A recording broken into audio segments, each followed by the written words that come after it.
تلك آيات الكتاب المبين إنا أنزلناه قرآنا عربيا لعلكم تعقلون نحن نقص عليك أحسن القصص بما أوحينا إليك هذا القرآن وإن كنت من قبله لمن الغافلين إذ قال يوسف لأبيه يا أبت إني رأيت 11 كوكبا والشمس والقمر رأيتهم لي ساجدين قال يا بني لا تقصص رؤياك على إخوتك فيكيدوا لك كيدا إن الشيطان للإنسان عدو مبين وكذلك يجتبيك ربك ويعلمك من تأويل الأحاديث ويتم نعمته عليك وعلى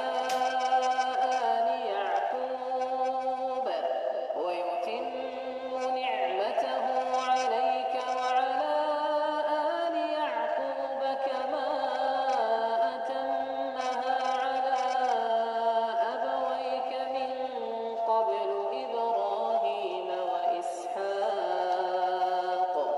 إن حكيم لقد يوسف وإخوته آيات للسائلين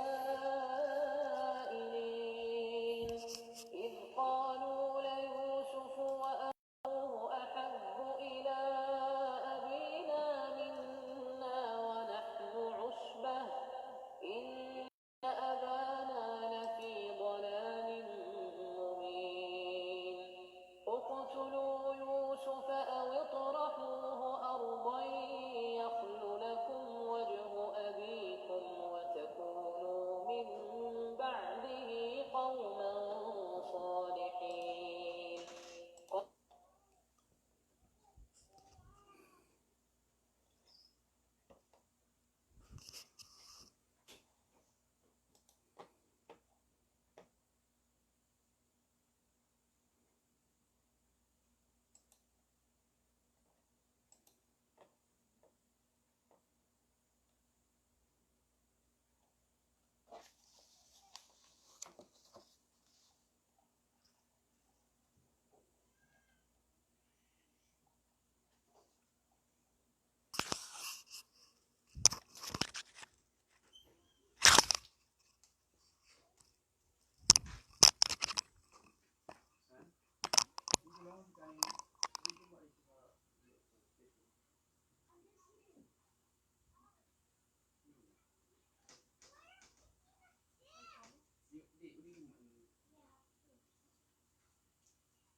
Jumat na rin doon? Okay. Bismillah wassalatu wassalamu ala rasulillahi wa alihi wa sahbihi ajma'in. Rabbi shrah li sadri wa yassir li amri wahlul 'uqdatam min lisani yafqahu qawli. Allahumma la ilma lana illa ma 'allamtana innaka antal alimul hakim. Allahumma la sahla illa ma ja'altahu sahla wa anta taj'alul hazna idza syi'ta sahla. Assalamualaikum warahmatullahi wabarakatuh. Alhamdulillah,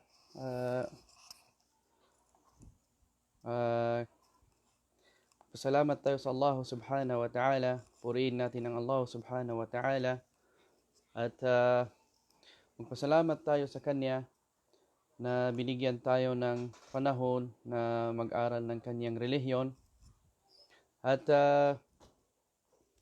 salawat kay Propeta Muhammad sallallahu alaihi wasallam at kanyang pamilya at kanyang mga sahaba. Ituloy natin inshallah ang ating pag-aral tungkol sa al-qawaid al-fiqhiyah, at ito yung tungkol sa 5 dakilang panuntunan ng batas ng Islam. Inshallah, tawakkalna ala Allah. Assalamualaikum warahmatullah sa lahat ng mga kapatid namin, mahal namin kapatid sa Islam. Inshallah, hingi tayo sa Allah subhanahu wa ta'ala ng tawfiq. Okay? Last week, ang nakuha natin tungkol sa panuntunan, nakuha natin na yung al-umuru bimaqasidiha. Yung unang panuntunan. Ngayon, inshallah, ang kunin natin, inshallah, pangalawa yung al-yaqin la yazulu bisyak. At pangatlo, inshallah, hingin natin sa Allah subhanahu wa ta'ala, bigyan tayo ng baraka sa oras, at makuha natin yung al-masyaqqah tajlibut taysir. Okay? So, inshallah, magsimula tayo sa al-yaqinu la yazulu bisyak. Parang a bit crowded ang ito. Okay. Mga kapatid, clear ang voice?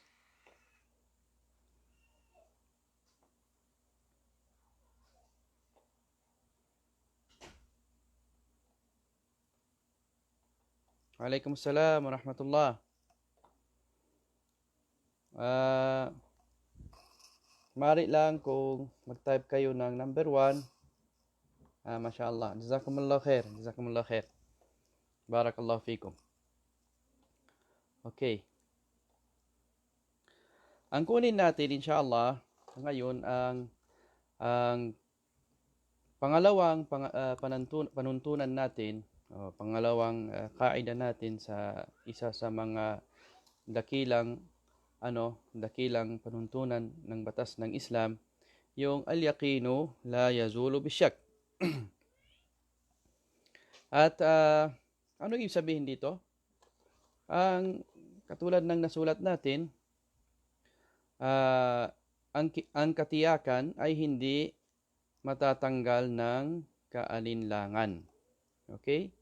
Ang katiyakan ay hindi matatanggal ng kaalinlangan. Okay.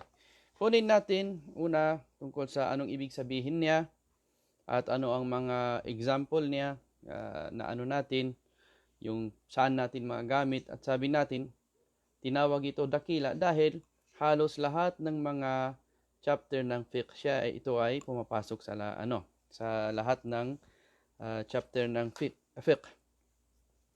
At kunin natin ang ibig sabihin niya, ang mga example niya, at ano ang katibayan niya, ganun. At kunin natin din, inshallah, ano ang mga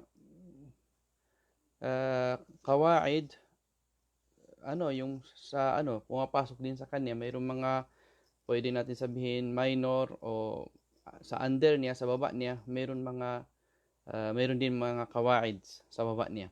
Okay? So, bismillah, tawakkal na. Ang al-yaqinu la yazulu bisyak. Ang ibig sabihin nito, kapag halimbawa, kapag isang tao na sa loob ng puso niya na mayroon siyang katiyakan sa isang bagay na napatunayan niya na ang bagay na yun ay totoo talaga, at affirm siya sa isang issue. Okay? Kapag mayroon nangyari na pag-alinlangan, ang bagay na yun, hindi niya dapat pansinin ang yung alinlangan, yung shak. Hindi niya pansinin. Okay? Example. Ang example dito, for example, ang isang tao, nagwudu siya. Okay? Sa tahara. Nagwudu siya. Pagkatapos, yun ay talagang tiyak na siya at napatunayan niya talaga na siya ay nagwudu. Okay? Pagkatapos, mga ilang oras ganyan, dumating ng oras ng pagdasal, nag-doubt siya. Ang doubt niya, sabi niya, nasira ba ang wudu ko? Hindi. Pero tiyak na talaga siya na siya ay nakawudu. Okay? So, ang yakin niya, saan ang yakin niya? Saan ang katiyakan niya? Na siya ay nakawudu. Okay? Pagkatapos, dumating ang ang shak, yung pag-alinlangan. Ano ba? Nasira na ang wudu ko o hindi? So, magamit natin kaagad ang kaida na ito. Sabi mo, pag-aralan ko, al-yaqinu la yazulu bisyak. O al-yaqinu la yuzalu bisyak. Parehas yun. Ibig sabihin, tiyak ako, nakawudu ako. At yung aking nasira ito, parang doubt lang. Doubt. Okay? So, wag niyang pansinin ang doubt at ang panindigan niya yung saan ang katiyakan niya. Okay? So, yun din, al-yaqinu la yazulu bisyak. Okay. Ngayon, banggitin natin kahit madali lang, mas maganda siguro mabanggit natin ang tungkol sa level ng yung sabi nila yung maratib al-idrak o yung level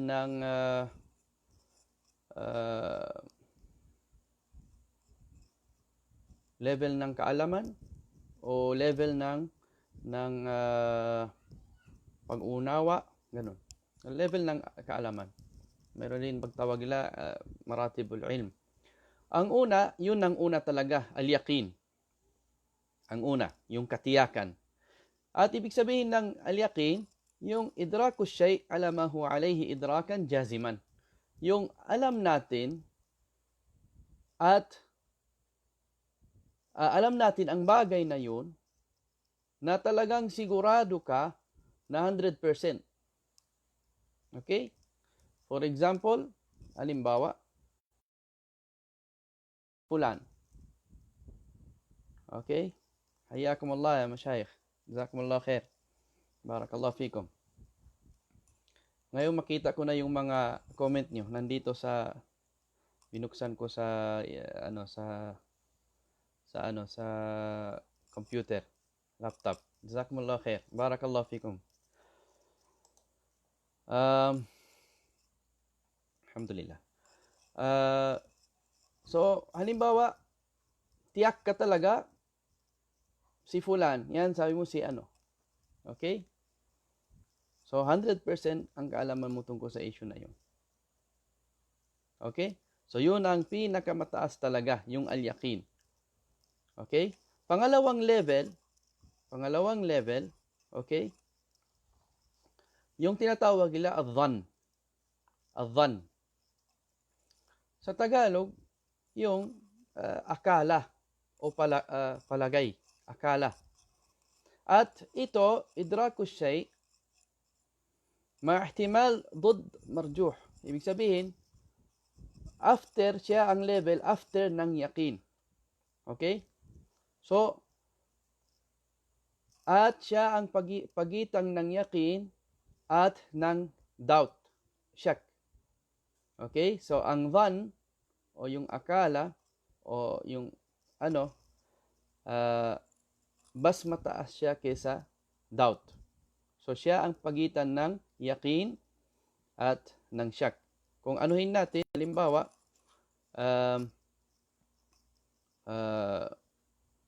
ang kaalaman tungkol sa issue na yun, mga sabi nila, 99 bababa sa 100, bababa 99, pagkatapos sobra sa 50%. Mga ganun, ang sa range yun, ang done. May isang bagay, alam mo, pero meron kang konting lang, parang konting waham, parang haka na hindi pero mas malakas ang sa isip ko sa imo, mas malakas talaga ang timbang ng isang bagay nito. Okay? Pero hindi ka sure na 100% talaga. Okay? Yun ang tawag, adhan. Pagkatapos, pangatlong level, asyak. Asyak, yung doubt. Doubt. Ibig sabihin, 50-50. 50-50. Yun ang pag-alinlangan, 50-50. Sabihin, ang isang bagay ito, 50% lang ang kaalaman mo, ang 50% na hindi mo alam. Parang doubt ka sa mo. At walang mas mabigat sa kanila. Kung meron mas mabigat sa kanila, ayun ang dhan. Okay? At yung magaan na yun ang waham. Okay? Okay? So, al-yaqin, pagkatapos adhan, pagkatapos asyak. Pagkatapos ng baba ng syak, sa baba ng syak, yung al-waham. Ang waham, yung haka lang, yung haka-haka lang. Hayakumullah ya masyayikh. Barakallahu fikum. Yung haka-haka lang, al-waham. Yung bas mabigat, ang opposite, ito yung opposite ng ilm at opposite ng dhan. Opposite ng dhan, ang waham. So kung halimbawa, ang dhan mo ay 70%, okay? Ang yung natira na 30% o yun ay waham. Yun ay waham. Okay? So parang haka-haka lang at parang wala talagang mas mawa pa kesa syak.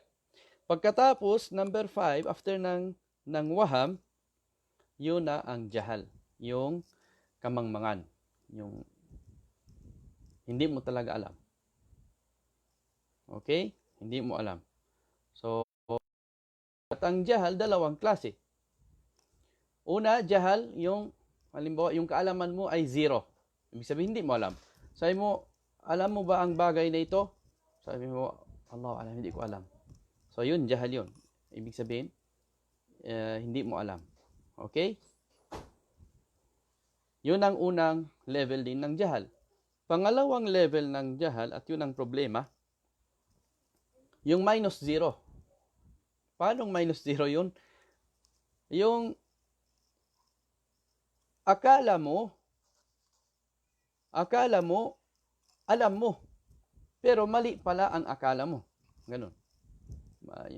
Maling akala. Okay? Hindi mo alam ang bagay na yun. Pero ang alam mo, iba. Pagkatapos, yun? Mali yun. Mali. Halimbawa,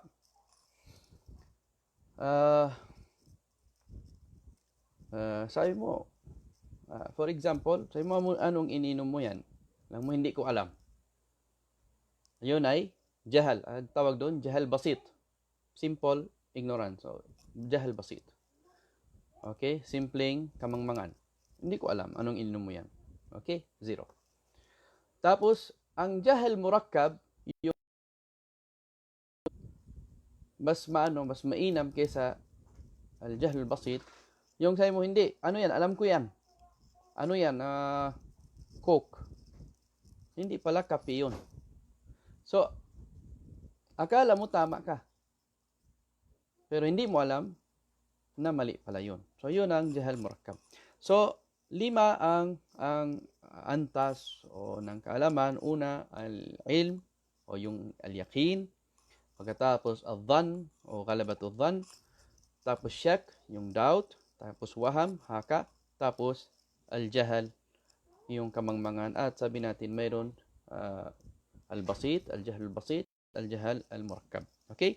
So, ngayon, sa kaida na kuha natin ito, kung halimbawa mayroon tayong katiyakan, al-yaqin, okay? Pagkatapos ang katiyakan natin yun, pumasok yung doubt, yung kaalinlangan. So, ang kaida natin, ang ruling natin doon, o panuntunan natin doon, al-yaqinu la yazulu bisyak. At ang hadith na ito, yung hadith ni Abi Hurairah radhiyallahu anhu, sa muttafaqun alayh, sabi ng Prophet sallam, yung basihan niya ito, sabi ng Prophet sallam, إذا وجد أحدكم في بطنه شيئا فأشكل عليه أخرج منه شيء أم لا فلا يخرجن من المسجد حتى يسمع صوتا أو يجد ريحا. sabi ng propeta sallallahu alaihi wasallam, sabi niya kapag mayroon sa inyo, sabi niya na mayroon halimbawa na parang mayroon na feel niya na sa tiyan niya may parang nag-doubt siya na mayroon bang lumabas o wala. Okay? So sabi ng Prophet sallallahu alaihi wasallam, fala yakhrujanna minal masjid. Huwag siyang lalabas sa masjid. Ibig sabihin, huwag niyang putulin ang pagdasal niya, huwag siyang aalis. Okay? Maliban lang kapag nakarinig na siya ng yasma'a sawtan. Karinig siya ng sound aw yajida rihan o parang mayroon nang naamuyan niya. Ganun. Pero sabi ng mga ulama ito, kasi minsan nami-misunderstand natin ang hadith na ito. Sabi nila, paano? Sabi niya, sigurado ka na, sabi mo, mayroon talagang lumabas. Pero hindi mo narinig o hindi mo naamoy. Anong ibig sabihin doon? Pero sigurado ka na. Ano, aalis ako sa dasal ko? Hindi. Hindi. Kailangan aalis ka na kung sigurado ka na kasi yakin na yun. Kasi ang hadith ito, yun ang sinasabi ng mga ulama, yung kaida nila, sabi nila, dhikrul khas, yung binabanggit ang isang specific na wa yuradu bihi al-am.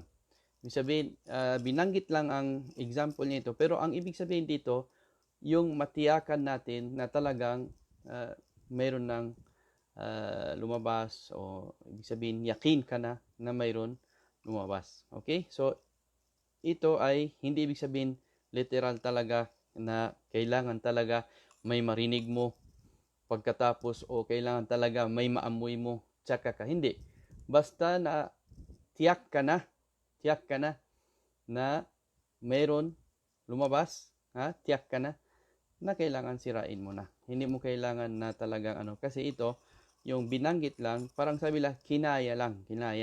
Ibig sabihin, metaphoric na salita, pero ang ibig sabihin niya na ikaw ay na talaga.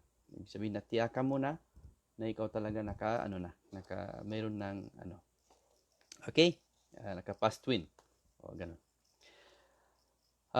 Yun. At isang hadith pa rin, yung basihan ng kaida natin nito, yung hadith ni Abi Sa'id, sabi ng Prophet sallam, "Idha shakka ahadukum fi salatihi, falam yadri kam salla thalathan am arba'an." Sabi ng Prophet sallam, kapag mayroon sa inyo na nag-doubt, check, at hindi niya alam na ano ba ang dinasal ko ito, ilang raka'a na, pangatlong raka'a na o pang-apat na raka'a.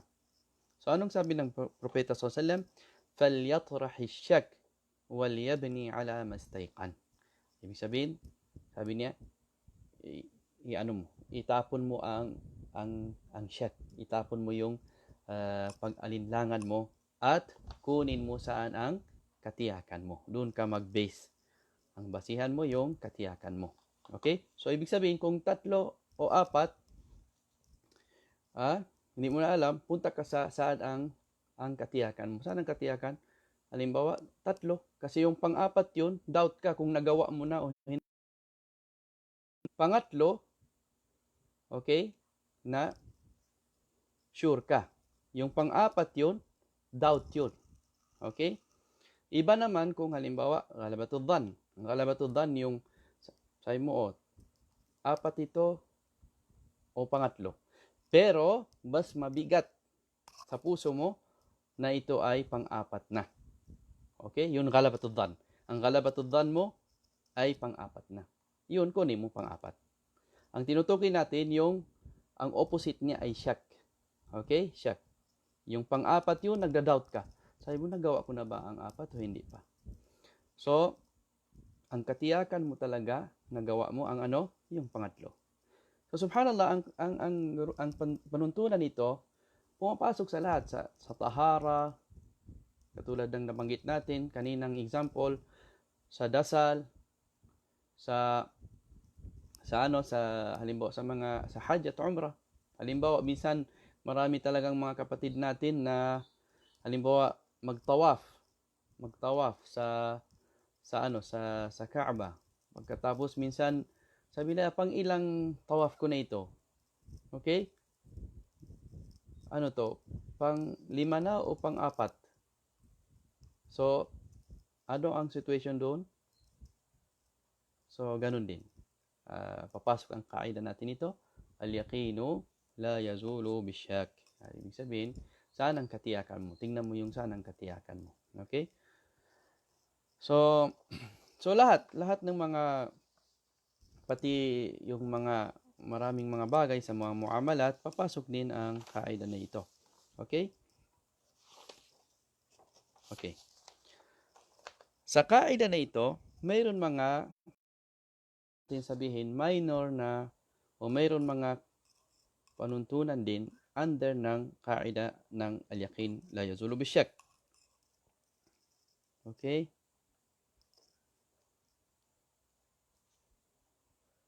Mga kapatid, nandyan kayo? Clear ang voice?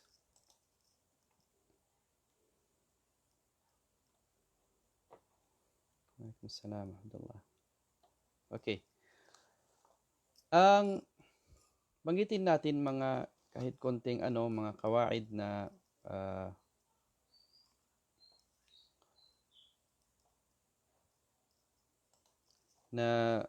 sa baba ng kaida na ito. Ang una, sabi nila, al-aslu baqa'u ma kana al-aslu baqa'u ma kan ala ma kan. Ano yung sabihin doon? Ang ibig sabihin doon, al-aslu, ang original na batas. Okay? Ang original na batas, baqa ma kana ala ma kan. Na kapag may isang bagay, ang original na batas ng isang bagay ay mananatili sa anong kanyang batas, sa anong kanyang original na batas. Okay? For example, meron kang tubig. Al-aslu fil miyah at-tahara. Ang origin ng batas ng mga tubig ay malinis. Bakit parang number 2? Hindi clear? Nawawala. Allahumma musta'an.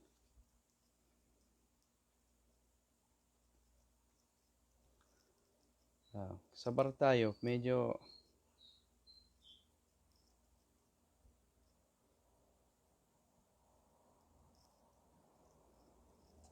pero clear naman.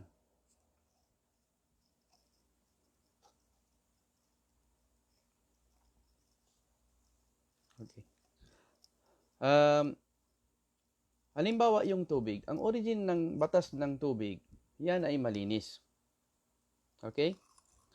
Pagkatapos, ngayon, halimbawa naiwan mo ang tubig yun. Pagbalik mo, nag-doubt ka. Sabi mo, ano ba ang tubig ito? Najis na o hindi? Okay? Pero wala naman ibig sabihin wala naman makita mo na bakas na talagang nadumian o ano. Pero nag-doubt ka. Okay? So, anong hukom niya? Sabi mo, al-aslu baqa'u ma kan ala makan. Ang original na batas, ang tubig ay malinis, hindi siya, maiba ang kanyang ruling, unless kung talagang matiyakan mo o makita mo talaga na naiba. Okay? So, yun ang original hukom niya. Okay? So, al-aslu baqa'u ma kan ala makan. Ang original na batas ng kahit anong bagay man, mananatili siya. At hindi siya magbabago sa ibang batas. Okay? Unless kung halimbawa mayroon ng ibang situation na talagang natiyakan mo na siya ay naiba, ayun, pwede maiba na. Okay? Okay. Pangalawang kaida under nito, pangalawang panuntunan ng dakilang kaida, yung al-aslu bara'atu dhimmah. Al-aslu bara'atu dhimmah. Kung sa English, yung sabi nila, innocent until proven guilty. Ganun ba? Ang ibig sabihin ng al-aslu bara'atu dhimma, ang original na ang tao, hindi siya ibig sabihin, wala siyang sasagutin na isang bagay unless kung mayroon evidence against sa kanya pero unless hindi siya ma-prove talaga, yun ay inosente siya. For example, hindi pwede, halimbawa, may isang tao, sabi niya Amr, sabi niya, si Zaid na yan, may utang sa akin. Okay? Si Zaid na yan, sabi ni Amr, si Zaid na yan, may utang sa akin. So, pumunta sila sa court. Okay? Ang judge, hindi niya hingiin kay Zaid, sabi niya, magbigay ka ng proof na wala kang utang sa kanya. Hindi. Kasi al-aslu bara'atu dhimma. Dapat ang hingian si Amr. Sabi ng judge, sabi niya, Amr, ikaw ang nag-accuse sa kanya na ikaw ay mayroon kang karapatan o mayroon kang pera doon sa kanya. Magpakita ka ng evidence. So, sino-sino ang mag-claim, siya ang magpakita ng evidence. Okay? Yung taong na-accuse, ano yun? Inosente siya. Unless kung may ma-prove o kung mayroon evidence against sa kanya. Okay? So, yun ang original na hukum. Al-aslu, bara'atu dhimma. Okay? Pangatlong mga kawaid o pangatlong kaida sa under dia, yung al-aslu fil asya al-ibaha. Ang original na o pangkalahatang batas sa mga lahat ng mga bagay ay siya ay halal, siya ay pwede. Mubah. Halimbawa, may mga frutas, halimbawa. Sa panahon ng Propeta sallam, wala pa man yung mga durian, yung mga wala dito. So anong hukom niya? Huwag kang magsabi, hindi, haram yan kasi walang dalil galing sa Quran. Hindi. Ang original na hukom, ang original na batas, pangkalahatang batas sa lahat ng mga bagay ay yun ay halal at mubah. Unless, kung halimbawa, for example, durian, okay? Kung mayroong mag-claim sa kanya, sabi niya, ang durian ay haram. Okay? Hindi siya pwede magbigay kayo, sabi mo, ng dalil, galing sa Quran o galing sa hadith, na ang durian ay halal. Hindi. Ang kailangan, sino ang magsabi na siya ay haram kasi aalisin niya galing sa original na batas. So, sinong mag-claim, sabi niya, ang durian haram. For example, siya ang hingian ng evidence. O siya ang hingian ng katibayan. Ikaw, ya fulan, nagsabi ka, ang durian haram. Okay? So, magbigay ka ng dalil, galing sa Quran o galing sa hadith, na ang durian ay ano. So, ganun. So, sinong mag-claim, siya ang magpalabas ng kanyang katibayan. Okay? So, ang lahat ng bagay ay halal at pwede. Maliban lang, sabi ng mga ulama, 4 na bagay. Maliban lang, 4 na bagay. Ano yun? Una, al-abda'. Al-abda', ito naman, ang original batas niya ay haram. Al-abda', ibig sabihin yung pagtalik. Okay? Ang original batas, haram yun. Magiging halal lang kapag halimbawa nangyari ang pagnikah, aklud nikah. Ganun.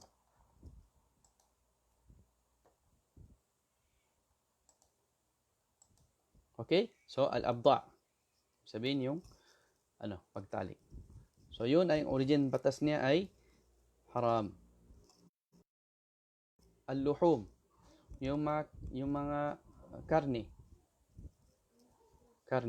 Kasi ang karne o yung mga hayop na kinakain, sabi ng mga ulama, ang origin niya ay haram. Bakit?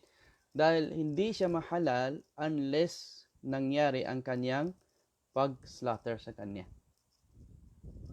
ng Muslim o Ahlu Kitab. Okay? So kung halimbawa nakita ka ng isang baka na mamatay, huwag mo sabihin, ang original na batas, ang baka ay halal, kainin mo. Hindi. Sabi nila, dapat yung mga karne, kailangan siya ay nakaraan ng yung pag-slaughter, yung zaka. Okay? Muslim ang nagzaka at ahlul kitab.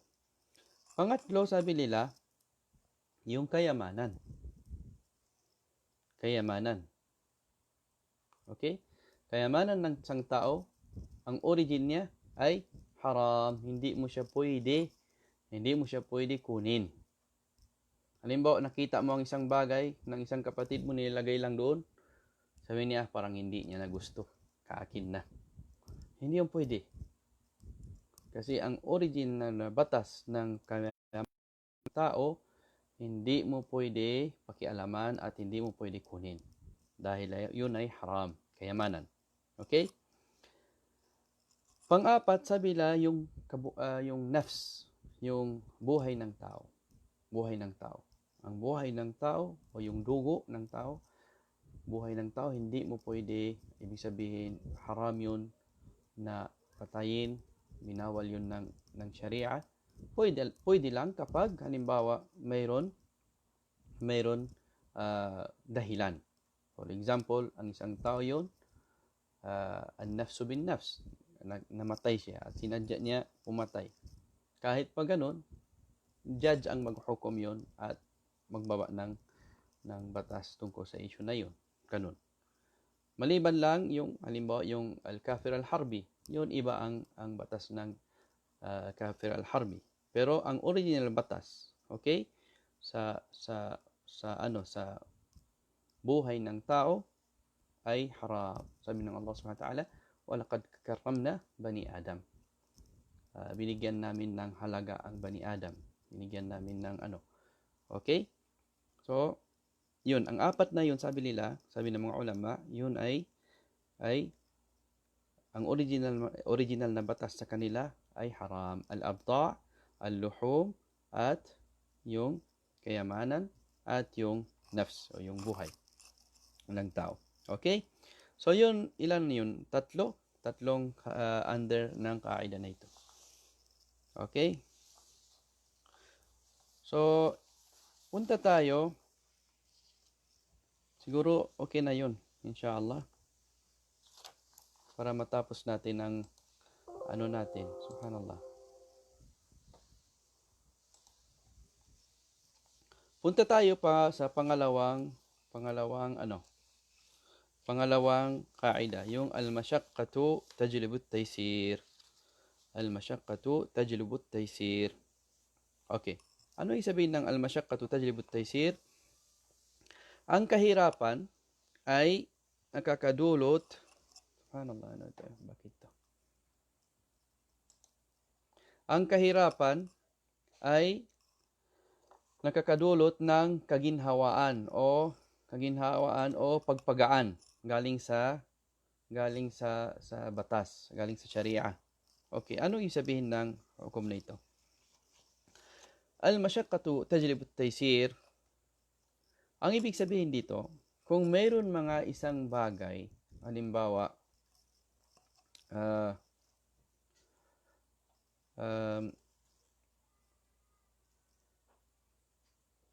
mayroon halimbawa mga fard na Allah subhanahu wa ta'ala. Pagkatapos mayroon mga situation na mayroon parang kahirapan. Okay? Dahil sa kahirapan yun, ang Islam nagpababa rin ng batas na para gagaan at mayroong kaginhawa sa paggawa ng ibada na yun. Okay? Ano ang mga dalil niya? Ang example niya katulad ng halimbawa yung musafir. Yung musafir. Taong manglalakbay. Okay? So dahil usually ang taong manglalakbay meron mga kahirapan na na-experience niya. So dahil sa mga bagay na yun, binigyan siya ng Allah subhanahu wa ta'ala na mga batas para magpagaan sa kanya. Katulad ng, halimbawa yung dasal ng fard, halimbawa dhuhr, pwede siya magkasar. Ibig sabihin yung 4 na raka'a, pwede na lang gawin niya, 2 raka'a. So, binawasan na 2 rakaat. Okay? Yung qasar yun.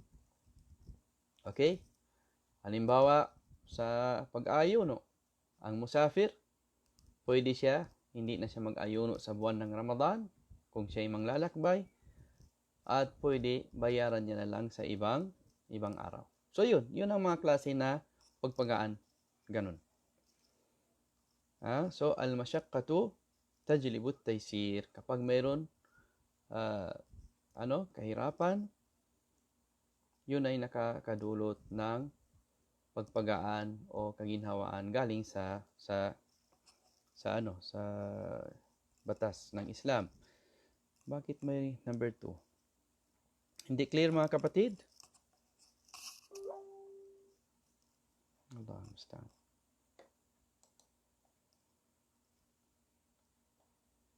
Assalamualaikum, mga kapatid.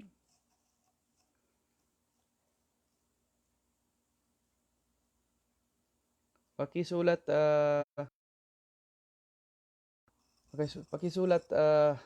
type 1 o type 2. Type 1 kung clear, type 2 kung hindi clear. Alhamdulillah. Pasensya na, minsan lang mayroong mga glitches dahil sa connection. Pero alhamdulillah, parang nagko-cooperate din sa atin ang connection. Alhamdulillah. Okay? So, yun ang ibig sabihin ng al-masyaqqa. Al-masyaqqa yung kahirapan okay? At taysir, ibig sabihin ng taysir, yusr, yung kaginhawaan o pagpagaan, ganun. Okay? So, ang dalil o ang jazakumullah khair, mga kapatid. Ang dalil, okay, uminom muna tayo ng kape.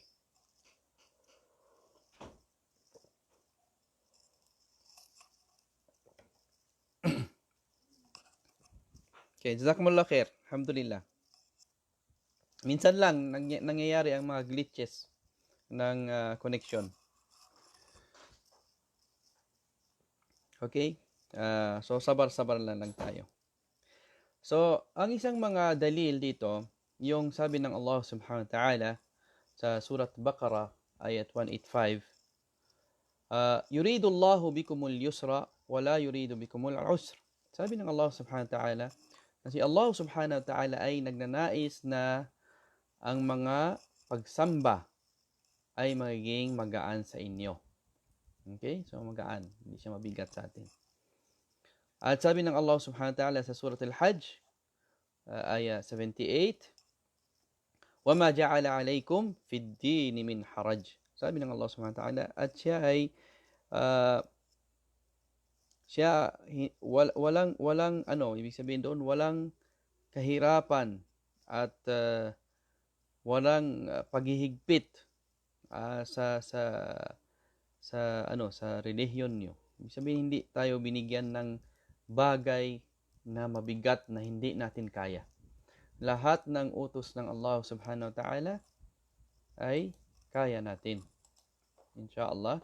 So, kung mayroong mga kung mayroon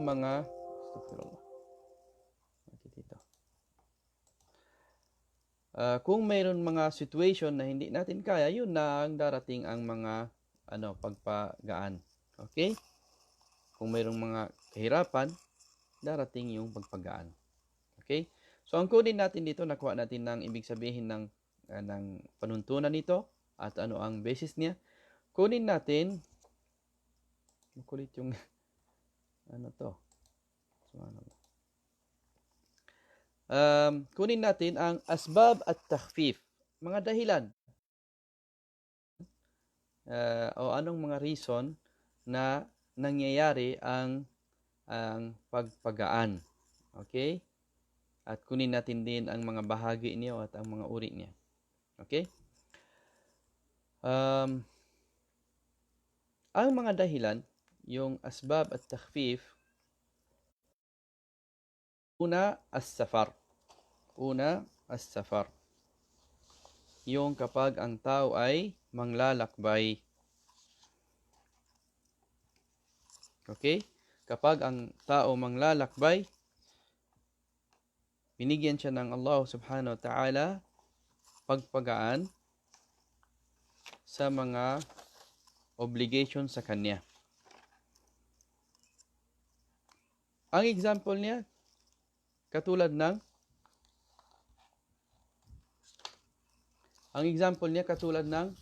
pagdasal.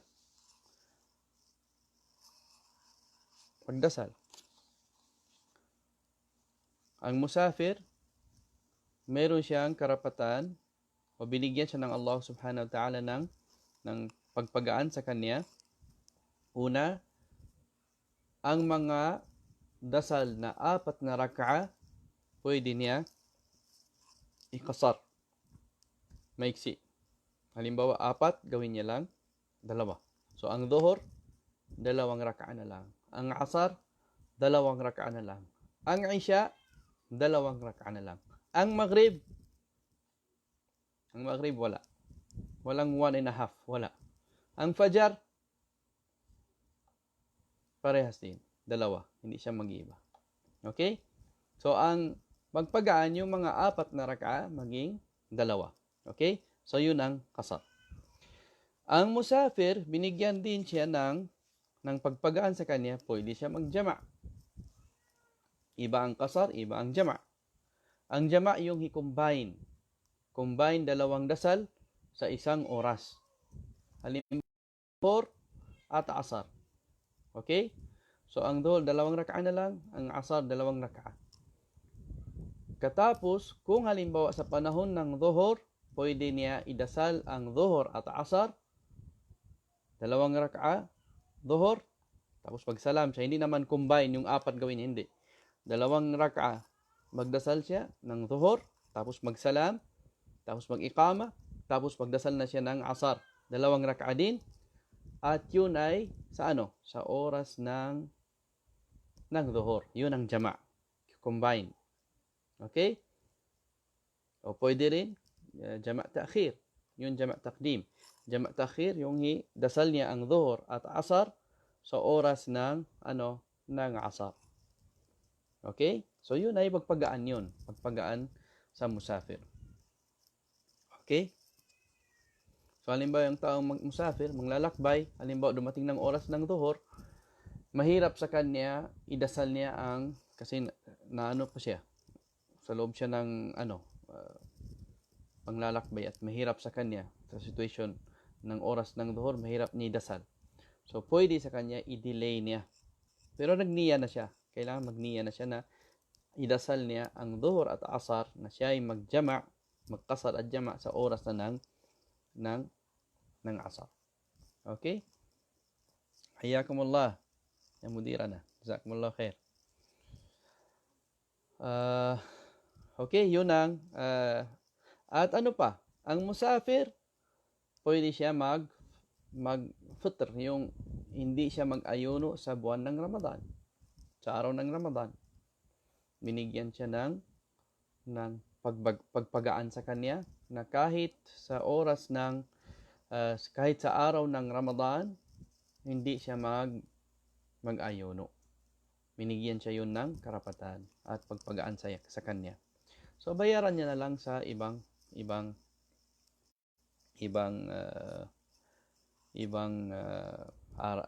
buwan. Okay? Ano pa? Subhanallah, ang musafir, marami silang mga nabigyan na magpagaan.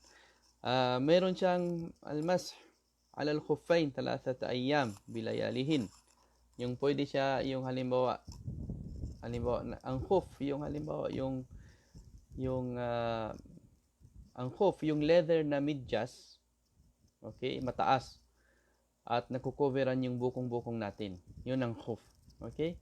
So, kapag ang tao traveler, pagkatapos nasuot niya ang khuf niya yun, parang pwede natin sabihin parang yung mga sapatos ngayon, pagkatapos high cut. Okay? Nagkukoveran yung bukong-bukong natin. So, pwede halimbawa 3 araw, kapag nasuot niya ang khuf yun, na meron siyang wudu, yun ang pinakamalaga. Meron siyang wudu. Nasuot niya. So, kapag halimbawa gusto niya na magwudu, nasira na ang kanyang wudu, pwede siya magwudu at haplusan niya na lang ang kanyang yung medyas na leather na yun, o yung hoof niya, o yung sapatos niya sa taas, pwede yun, pwede. Okay? Binigyan siya ng 3 araw at 3 gabi. Okay?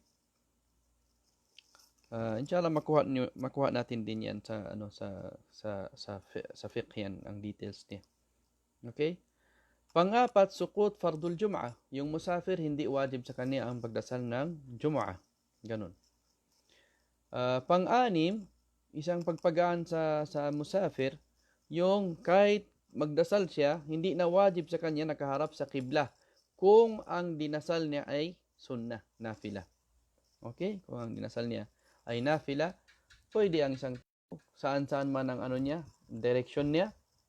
Kung halimbawa dito ang qibla, direction ng takbo ng wag lang siya ang mag-drive. Delikado 'yun. Ha? Tapos gusto niya mag-sunna, passenger lang siya. So, pwede siya. Tapos mayroon siyang wudu, kahit siya nakaupo, ha? At hindi siya nakaharap sa qibla, magtakbir lang siya sa harap sa qibla, sabi niya, Allahu Akbar. Tapos, ang direksyon niya, kahit hindi nasa qibla. Yun ay magpagaan sa musafir. Okay? Pangalawang dahilan na pangalawang reason na mayroon pagpagaan, yung kapag may sakit. Al-marad. Alaikum salam wa rahmatullah.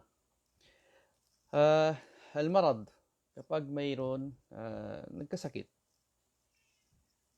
Okay? For example, yung tao sa Ramadan, nagkasakit siya at hindi niya kaya mag-ayuno. At kapag siya'y mag-ayuno, yun ay nakakasira sa kanya o ibig sabihin hindi maganda sa kanya. So bawal sa kanya mag-ayuno. Okay? So pagpagaan sa kanya, kahit hindi siya mag-ayuno, kung gagaling na siya, na lang siya. Kung yurja bur'o, ibig sabihin siya ay gagaling pa, so magbayad na lang siya mag-ayuno sa ibang buwan. Kung halimbawa la yurja bur'o, ang magpagaan sa kanya yung magpakain na lang. Ganun. So yun, al-marad, yung kapag mayroon nagkasakit. Pangatlong reason, al-ikrah, yung napilitan. Ibig sabihin, yung na-threat. Halimbawa, isang tao, sabi niya, patayin kita kung hindi mo gawin ito. Okay? So, na-danger na ang niya, yung buhay niya, na-danger na. Okay? So, sabi ng Allah subhanahu wa ta'ala, illa man ukriha wa qalbuhu mutmainnun bil iman. Kapag halimbawa may isang tao napilitan siya, halimbawa na magsabi ng halimbawa, sabi niya, for example, may isang tao inano siya, magsabi ka na ikaw Kristiyano na, for example lang. So kung hindi, patayin na siya. So napilitan yun, pwede siya magsabi, Christian na ako, pero sa loob ng puso niya talagang walang pag-alinlangan na siya ay Muslim. So yun, napilitan yun at hindi yung magkakasala ang tao, ganun. Okay? So sabi ng mga ulama, ang ikrah mayroong pagpagaan at maliban lang sabi nila, 2 bagay walang ikrah sa kanya sa batas. At kapag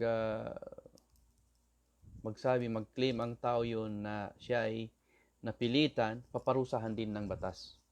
Ano yun? Una, az-zina at al-qatl, yung pagpatay ng tao. Az-zina, yung pag-adultery. Adultery ba yan? Yung zina. Hindi pwede isang lalaki, sabi niya, napilitan ako, sabi niya mag-zina. Hindi pwede yun. Okay? Pangalawa, yung al-qatl, yung mamatay. Ako, sabi niya, patayin ko siya. Sabi, bakit? Sabi ng batas o sa Sharia, bakit mo pinatay ang tao yun? Sabi niya, napilitan ako. Kung hindi ko patayin ang tao na yun, ako ang papatayin. Okay? Sa batas ng Sharia, hindi pwede yun. Hindi acceptable ang reason na yun at paparusahan din siya. Sabi nila, bakit? Dahil ang buhay mo at buhay ng isang tao yun, yung pinatay mo, ay magkaparehas. Bakit mo pinili ang buhay niya kaysa buhay mo? Parehas naman kayo. Wala kang pagkaiba. Parehas ang buhay niyo. So, hindi pwede gawin mo yun. Sabi mo, napilitan ako, patayin mo ang isang tao para yung to save o para maligtas mo ang sarili mo. Hindi. So, sa Sharia, hindi yun tatanggapin at parusahan din siya. Parusahan siya na Okay? Okay. Tatlong reason. Pang-apat na reason, bilisan natin. Okay. Pang-apat na reason, anisyan. Kapag halimbawa may isang bagay nakalimutan. Halimbawa isang tao, nakalimutan niya na nakakain siya sa Ramadan, nakalimutan niya na siya ay nag-ayuno. Okay? So, pagpagaan sa kanya ng batas, hindi nasira ang pag-ayuno niya. Okay? Panglima, al-jahl, yung ignorance. Halimbawa, may isang tao, nagdasal na siya. Okay? Hindi niya alam, at nangyari yun sa panahon ng Propeta Sallam, nagdasal na siya, Allahu Akbar. Hindi niya alam, binawal na pala ang pagsalita habang ikaw ay nagdarasal. So, yung nagdasal na siya, nagsalita siya. So, tumingin sa kaniyang mga jama'a. Bakit kayo, sabi niya, tumitingin sa akin? So, nagsalita siya. Okay? So, pagkatapos yun, tinuruan na siya ng Propeta Sallam na hindi pala pwede na magsalita habang nagdarasal. Okay? Pero, hindi sinabi ng Propeta Sallam, ang dasal mo ay nasira na dahil nakapagsalita ka. Dahil sa hindi niya alam. Okay? So, kapag isang tao nagdasal siya pagkatapos hindi niya alam na hindi pala pwede, na yun na pagpagaan sa kanya, hindi masira ang kanyang dasal. Okay? Pang-anim, an-naqs. Pang-anim, ang an-naqs, yung halimbawa yung sa mga yung mga may sakit sa yung may kulang sa pag-isip, yung kulang ang nila, yung tawag doon, yung value halimbawa. Okay? So hindi wajib sa kanila ang mga pagdasal, hindi wajib sa kanila ang pag-ayuno, mga ganun. At ganun din ang bata, dahil hindi sila pa umabot sa wastong edad, so hindi wajib sa kanila mag-ayuno, hindi wajib sa kanila ang mga pagdarasal at iba pang mga obligations. Ganun. So yun ang 5 o 6 na mga dahilan o reason na mayroon pagpagaan. Okay? Ngayon, kunin natin, ano naman ang mga klase, anong mga uri ng pagpagaan. Una, sabi nila, al-isqat. Isqat. Ibig sabihin ng isqat, yung pag-alis. Okay? Pag-alis o pagtanggal. For example, pag-alis ng batas o pag-alis ng obligation. Una, isulat nyo ito. Katulad ng isqat, pag-alis o pagtanggal ng batas, katulad ng babae kapag mayroon siyang regla, maalis na ang obligation sa kanya o matanggal ng obligation sa kanya na siya ay magdasal. Pangalawa, at tanqis. At tanqis, ibig sabihin ng tanqis, yung pagbawas. Yun ay yun ay uri ng mga pagpagaan. Okay? Katulad ng yung 4 na rak'a, hindi siya totally maalis ang obligation sa kanya sa musafir, pero mabawasan lang ang 4 maging Dalawa. Yun ang ibig sabihin yung mabawasan. Mabawasan ng obligation. Pangatlo, al-ibdal. Pagpalit. Pagpalit sa, halimbawa sa anong obligation. For example, isang tao hindi niya na kaya mag-ayuno. Okay? So, palitan ang utos sa kanya pa something na magaan sa kanya, yung halimbawa pagpakain na lang. Okay? Katulad din ng halimbawa yung meron siyang kafara galing sa itqu raqaba, yung halimbawa ang palaya ng alipin. Kung hindi niya kaya, palitan sa iba. Ano yun? Mag-ayuno ng 60 days. Halimbawa, yung taong nakapagtalik siya sa araw ng Ramadan. Kung hindi niya kaya, magpakain ng 60 na mahirap. So, yun ang tawag doon, ibdal. Okay? Pang-apat, takdim, yung pag-advance. Pag-advance. Takdim yung katulad ng dasal. Yung dhuhr at asar, yung asar in-advance mo sa oras ng dhuhr. Sa musafir yun. Okay? Diba? Yung kanina nabanggit natin, jama' takdim. O, ta'khir. Ganun din, yung pag-delay. Pag-delay. Yung halimbawa, yung dhuhr at asar, idasal natin sa oras ng asar. Delay mo yun. O maghrib at isya, dinasal natin sa oras ng isya. Ang pagtawag doon, at ta'khir. Pang-anim, al-ibaha. Al-ibaha. Yung ibaha, ibig sabihin yung maging halal o yung maging pwede na.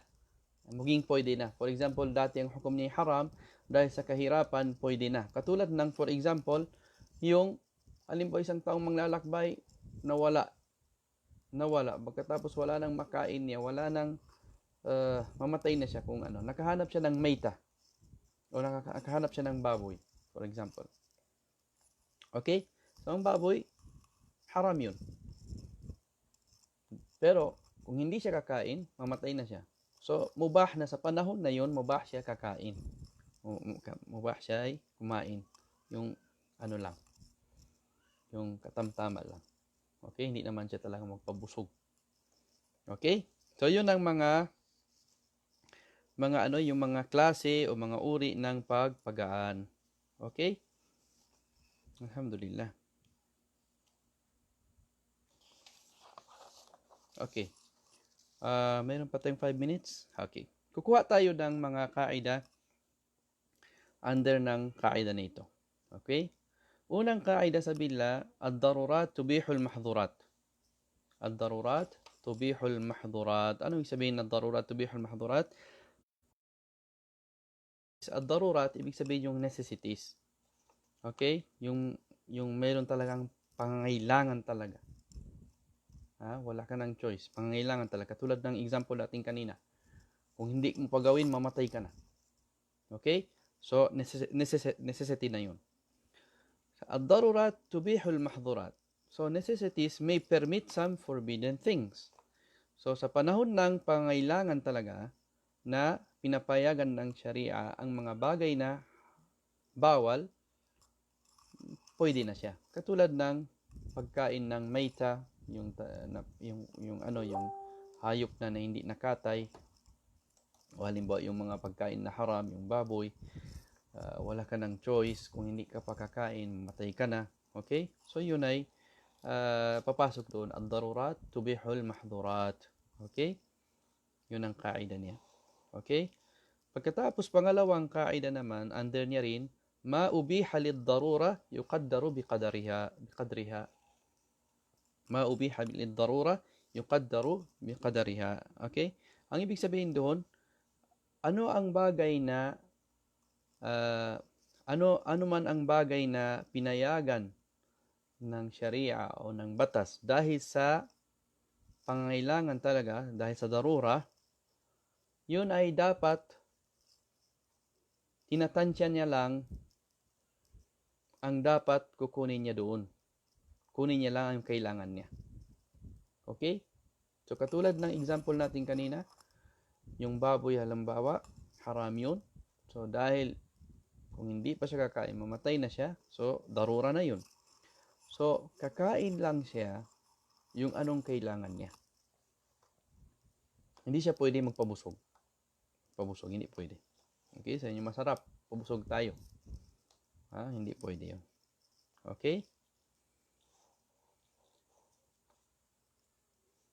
Okay. Pangatlo, mayroon pa tayong 3 minutes. Al-idtirar la yubtilu haqqal ghair. Al-idtirar la yubtilu haqqal ghair. Ano yung sabihin nito? Kung may isang bagay kinuha mo dahil sa darura, okay? Hindi ibig sabihin yung mawawala ang karapatan ng isang tao na may-ari ng bagay na yun. Example, nagutom ka na talaga. Mamatay ka na. Katapos nakakita ka ng kambing. Okay? Ang kambing yun, may-ari sa kanya. So, kinuha mo yun. At kinatay mo, kinain mo. For the sake of darura. For the sake of mabuhay ka. Okay? So, pinayagan na tayo ng batas, ng sharia, kakain kayo. Kakain ka ng ano yun. Kasi haram yun, di ba? Bakit haram? Ang original hukom niya ay haram. Katulad ng sinabi natin kanina, ang original na hukom ng kayamanan ng isang tao ay haram. Pero kinuha mo dahil sa darura na kakailangan mo. Okay? Hindi ibig sabihin, pinayagan ka ng sharia, nakakainin mo yung oras na yun. Ibig sabihin, magiging hindi ka na mananagot sa karapatan ng tao yun. Sabi mo sa tao, magdating ng tao, sabi, bakit kinain mo yung, yung kambing ko? Na, pasensya ka na, dahil halal na yun sa akin. Sabi ng, napag-aralan namin, ad-darurat, tubihul mahdurat. Dahil sa necessity, pwede na. Oo, pwede na sa'yo, hindi ka na magkakasala kumain. Pero, yung karapatan ng tao na yun, kailangan mo rin babayaran. Kailangan mo bayaran. So, halimbawa yung kambing. Okay? Okay. Tatanungin ng magkano ba yun yung kambing yun sa market? Price niya. Ano nang edad niya?